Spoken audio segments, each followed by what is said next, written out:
Nightcast. Stephen Lloyd Gilbreth brings you the current news from the world today and how it relates to Bible prophecy. Understanding the end-time events leading to the peaceful world tomorrow. Ladies and gentlemen, Stephen Lloyd Gilbreth. Good evening, friends, and welcome to this January 18, 2015 edition of Nightcast. Before his final Mass in the Philippines' capital, Manila, the Pope held morning meetings with religious leaders and young people at the University of Santo Tomas, the biggest Catholic university in Asia.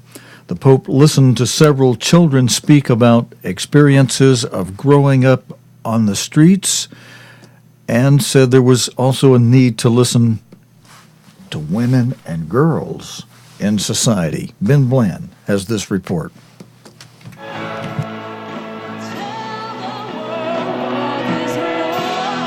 It was the warmest of welcomes. At the University of Santo Tomas, Pope Francis prayed, spoke, and even danced at an event for young people.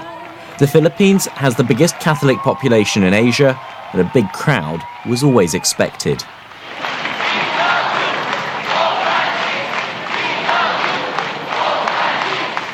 In his speech, the Catholic leader was applauded when he said society sometimes neglected the contribution of women.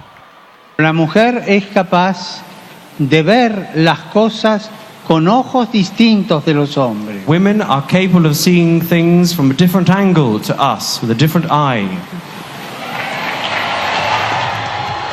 Outside the campus, tens of thousands had lined the streets for this, in the hope of catching a glimpse of Pope Francis.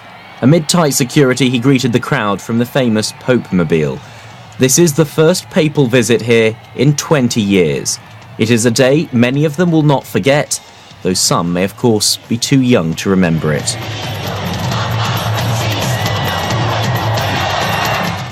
Earlier in the day, the Pope had met religious leaders from other faiths, and at Rizal Park in Manila, thousands have gathered, some sleeping out overnight to attend an outdoor mass.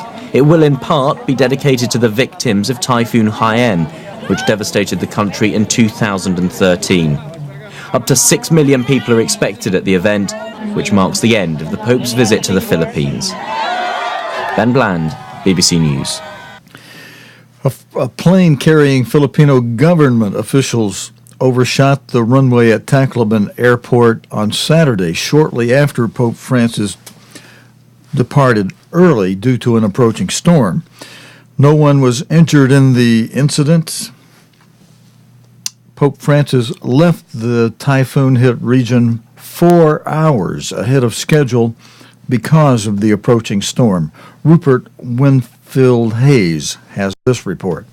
This weather really has turned nasty and showed, I think, that it is serious. This sort of weather is serious. It is dangerous, and that's why they made the decision to go, because this plane carrying government officials coming into the airport just after the Pope's plane arrived this morning, in very strong winds, slid off the runway. And then, yes, we heard this very sad news just recently this afternoon that one of the people who'd come here to see the Pope something had fallen on her head. Some scaffolding had fallen off a building, something had fallen down, and she'd been hit by it. She was taken to hospital. Unfortunately, she was declared dead at the hospital. So yes, some very sad news as well.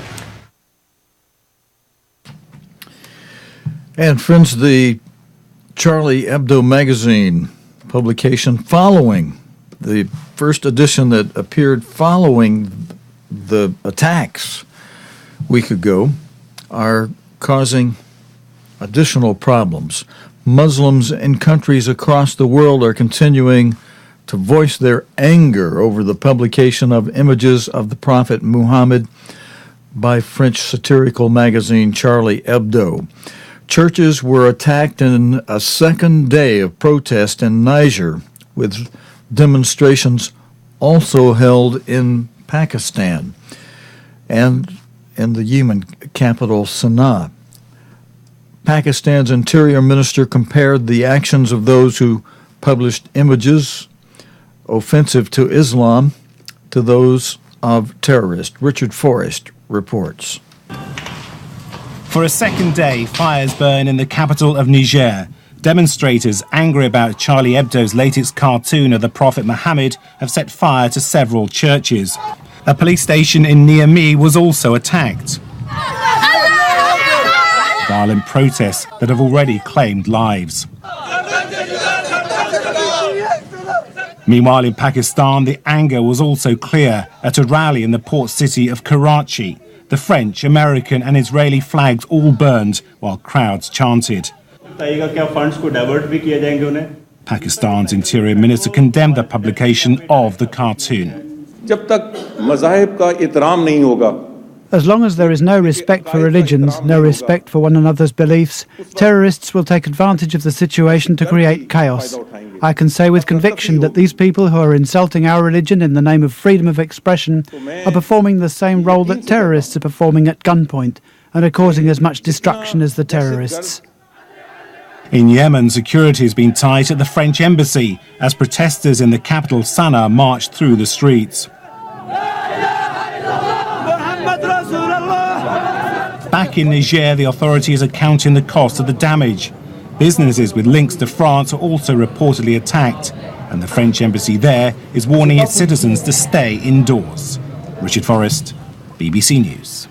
And elsewhere, friends, police in Greece have detained 4 people over alleged links to a suspected terror plot in Belgium amid heightened security across Europe.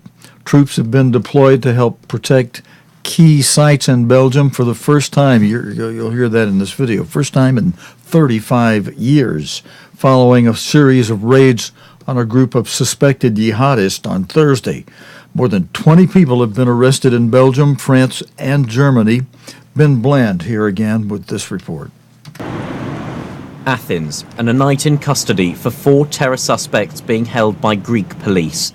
One was initially thought to be the ringleader of an Islamist militant cell in Belgium, but the authorities there are now saying they do not believe that wanted man is among those being held. The arrests come as Europe remains on a heightened terror alert. For the first time in more than 35 years, troops are on the streets of the Belgian capital. Around 300 have been deployed in Brussels and Antwerp to guard sensitive sites. Among them, the European Commission building, the US Embassy and synagogues. It's a deployment of, for the moment, 2 companies of defense in support of the national police force. The tasks that have been given is a task of static defense of specific locations and the people on these locations. The tension in Belgium was heightened after Thursday's raids in the eastern city of Verviers. There, 2 suspected Islamist militants were shot dead by police and a 3rd wounded. And this coming shortly after the terror attacks in neighbouring France. Troops on the streets aimed to protect and reassure, but at the same time, underlining the anxiety. Ben Bland, BBC News. And friends, on our last report tonight, it relates to the 4th seal, to disease epidemics. And by the way, we are getting close to having our new studio where I'll have our charts and things we usually use accessible again. And I say close, and yet I got an email today from one of the fellows that would have been working on it today who said he's sick with a fever. So that's going to delay it just a little bit, but we're getting there. But this last story, I think, is one that might help us to be able to pray what Jesus Christ taught us in the model prayer. After saying, "Hallow God's name," he then said, "Pray, thy kingdom come." And I was just listening to a sermon by Mr. Herbert W. Armstrong this weekend, who encouraged us, reminded us of that part of the model prayer, and encouraged us to be sure we are praying, thy kingdom come, starting out with hallowing God's name, which is a form, he pointed out, of thanking God, of giving God thanks, which he encouraged us to do, because, you know, we have a lot of things we can give thanks for. We can give thanks for any good health we have, bills are all paid, freedoms that we still have, water to drink, food to eat, friends to talk to. Well, you could sit down and make a list. You could probably come up with 1,000 things you could give thanks for. And yet, we could also, if we're paying attention to world news, we can see there are situations that would help us, should help us be able to put our heart in our prayers when we pray, Thy kingdom come, such as the situation in this next video news. More than 10,000 children are thought to have been orphaned by Ebola in West Africa, with the majority in Sierra Leone. Many of these children fell ill themselves but survived, and now they are being shunned by communities terrified of catching the virus. Tulip Mazunder reports. Behind these playful smiles is great pain and great loss. All these children have a tragic tale to tell. Most are Ebola orphans. Haja lost almost all of her family to the virus. 10 of them died. Only I survived. When I was sick, I was helpless, and I don't even expect that I will survive. 12-year-old Mohammed has arrived in the last few days. I am not feeling good because I don't have mothers and fathers. He tells me how he and his sister were cast out by their own family. They roamed the streets for 2 days. Eventually, they were brought here. I am feeling good when I'm here. They will take care of me well. I eat good food. I sleep. I play good play. I will study. Looking at these children, you'd have no idea what they've been through. Most have lost both parents. Some have lost all of their extended family. Others have been outcast from their communities. They simply have nowhere else to go.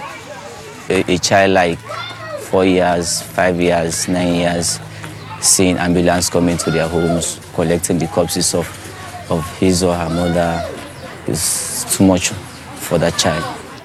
An important part of the team's job is to help reunite orphaned children with their extended families. Today, Augustine is checking up on 12-year-old Pafodi. But whilst in the village, we hear about more children who need help. These are 3 orphans. They have lost both parents to Ebola, and they are now being cared for by their uncle. Their uncle says he can't afford to look after them and asks Augustine to take them away. So he starts the process of having them brought to the orphanage. Back at St. George's, which is partly funded by the UK, there is still optimism, despite all the suffering.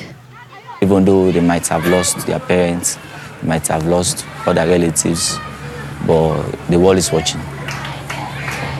Tulip Mazumdar, BBC News, Freetown.